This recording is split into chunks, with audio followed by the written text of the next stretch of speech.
Hi guys!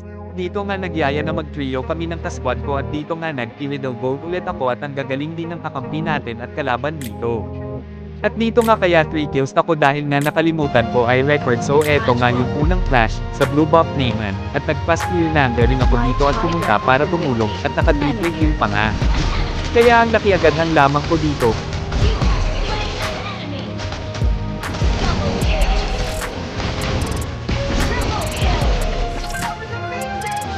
At dito nga ako nga Neyman ng Minzy, si Melissa at muntikan pa nga ako mamatay kasi naipit ako, buti na lang nakasapo at nakaalis kami agad.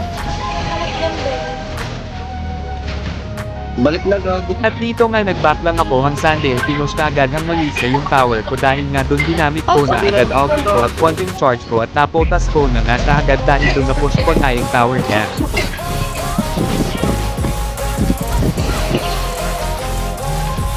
Nawawala sila. Dito naman nga napotas ko si Nana. Hey, At tapos na napotas si Nana nakaset si Lindsay kaya nakapitas kami ang dalawa dito or nga sinunod si CK kaya pinag-tripan ko.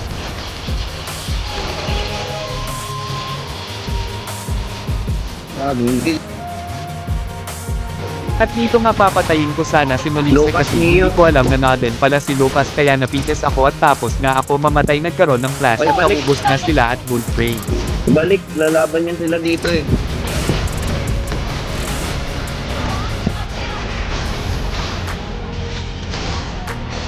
Tangina talaga ng nana na yan. Yung night trade.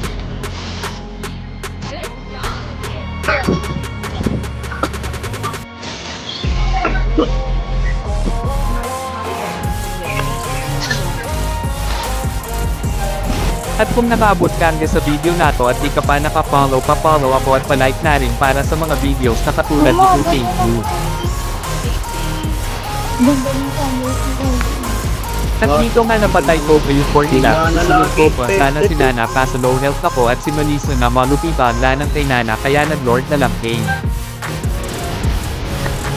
At ito na ang the last flash dot 18 na pieces ko po si CJ at si Melissa na tatakas pa kaso wala na isang tax kaya ayun tapos niya mamatay in na at MVP pa nga ako.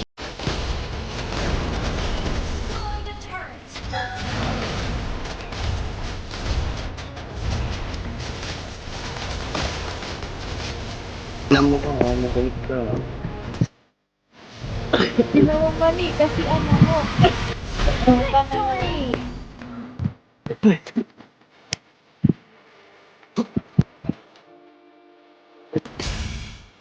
Pero, agyo.